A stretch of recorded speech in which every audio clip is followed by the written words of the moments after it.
ఈరోజు వాక్య ధ్యానము అపోస్తలుడైన పౌలు తెస్సలోనికైలకు వ్రాసిన మొదటి పత్రిక 5వ అధ్యాయము 16వ వచనము.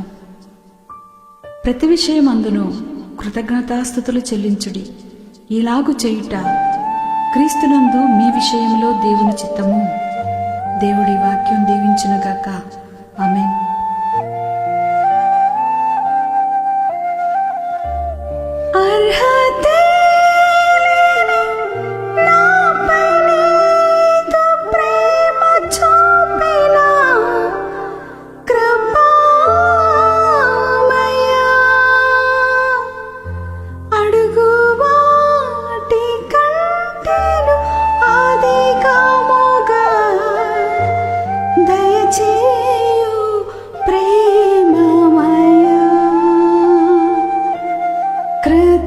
కృతజ్ఞతతో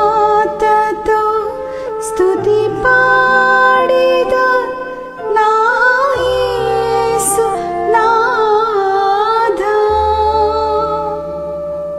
నాకై నీ